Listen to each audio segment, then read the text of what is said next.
বর্তমান মমতার সরকার তৃণমূলের সরকার। আমি কোন দলের দালাল নয়, এটা ভুলে ভাববেন না। আমি কোন দলের চামচা নয় যে চামচাগিরি করতেছি। কিন্তু মমতার সরকার খালা মেয়েদের খুব ভালোবেসে 1000 টাকা লক্ষ্মীর ভান্ডার দিয়েছে, দেয়নি ভাই? এখন 1200 টাকা হয়েছে শুনলাম না, 2000 হয়েছে? হয়নি, এখনো হয়নি, 1000ই আছে। আমরা তো খবর পড়ছি, পেপার তো আমরা পড়ি। হবে বলছে 1200 টাকা, শুনলাম 1200 খবর পেলাম। তো মায়েদেরকে 1000 মমতা দিয়েছে লক্ষ্মীর ভান্ডার।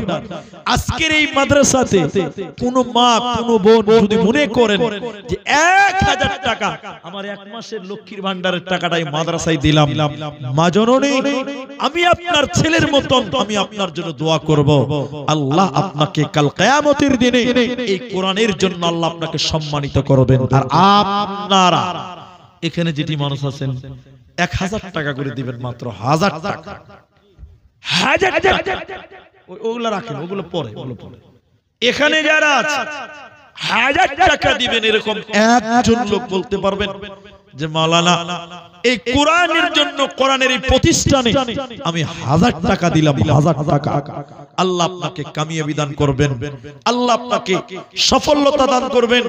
এখানে ছেলেরা কিছু কাগজ দিয়েছেন, সব গজলের আবদার, ইনশাআল্লাহ হবে।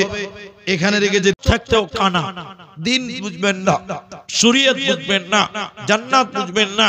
দিন ধর্ম বুঝতে গেলে সার্বাঙ্গীন দিক থেকে যেটা প্রয়োজন সেটার নাম হলো কোরআন, কোরআন মাজিদ, কোরআন। সেই কোরআনের প্রতিষ্ঠান বর্তমান এই মাদ্রাসার নাম দিয়েছে তাহফিজুল কোরআন। নুরুল হোসেন না কি আছে, তাহফিজুল কোরআন। এই কোরআনের হিফজখানা। আজকে যে দুটো ছেলে পাগড়ি হলো, এই দুটো ছেলের গার্জিয়ান এখানে আছেন? মনে হয় নাই, চলে গেছেন। ছাত্ররা পাগড়ি পেয়েছে তো ছেলেরা খুব আনন্দে চলে গেছে।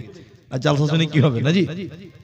তো শুনেন, যারা এখানে আপনারা আছেন, এই কোরআনের মূল্য আপনি বুঝেন না, আমি বুঝি না, কিন্তু কোরআনের মূল্য যে কত আছে আল্লাহ বলছেন, নবীজি বলছেন, এই ছাত্রদেরকে কিয়ামতের দিন বলা হবে কোরআন তেলাওয়াত করো আর জান্নাতের দিকে উঠে সিঁড়ি বেয়ে বেয়ে জান্নাতের দিকে যাও। এদের মর্যাদা কত?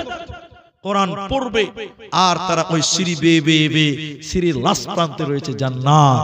বলুন সুবহানাল্লাহ। এই ছেলেটা কোরআন পড়তে পড়তে পড়তে পড়তে জান্নাতে যাবেন, আর আপনি ইয়াকা নাবুদু মানে অপমান করলাম না, আপনি কিছুই বুঝেন না, না কোরআন না আরবি নাকি, এরা জান্নাতে যাবে আর আপনার গাল চুলকাবেন। কি হলো রে ভাই? এই গরিবের ছেলেটা জান্নাত চলে গেল। আপনি বড় লোক, আপনার ছেলে বড় লোক, কিন্তু আপনি কোরআন পড়তে পারেন না। সেদিন আফসোস করবেন যে গরিবের ছেলেটা জান্নাত চলে গেল, কোরআন পড়বে আর জান্নাতের দিকে যাবে। আপনি বড় লোক মানুষ, কোরআন পড়তে পারেন না, দেখবেন আর আফসোস করবে, ওয়াকাই চলে গেল রে, গরিবের ছেলেটা জান্নাত চলে গেল রে। আপনি সেদিন পস্তাবেন। কিন্তু কোরআন পড়লেও নেকি হয়, কোরআন শুনলেও নেকি হয়, কোরআন মানলেও নেকি হয়, কোরআনের পেছনে টাইম দিলে নেকি হয়, কোরআনের পেছনে শ্রম দিলে নেকি হয়, কোরআনের পেছনে টাকা দিলে নেকি হয়। নেকি হবে না ভাই? হবে।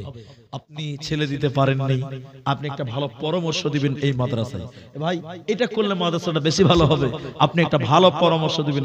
এখনকার মানুষ ভালো পরামর্শ দেয় না, যেটা করলে সর্বনাশ হবে ওইটা দেয়। ঠিক বললাম না ভাই?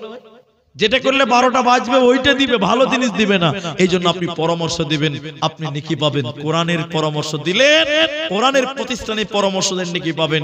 আপনি যদি কিছু টাকাও দান করতে পারবেন তাহলেও আপনি নেকি পাবেন।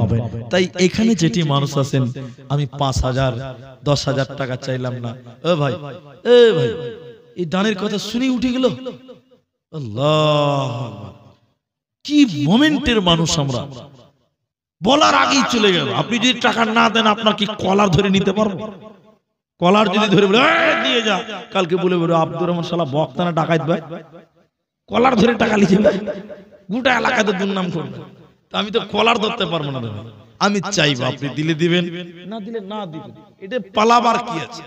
আমি আল্লাহর রাস্তায় আপনাদেরকে বলি, এখানে যেটি মানুষ আছেন এবং মায়েদের ভিতরে যারা আছেন,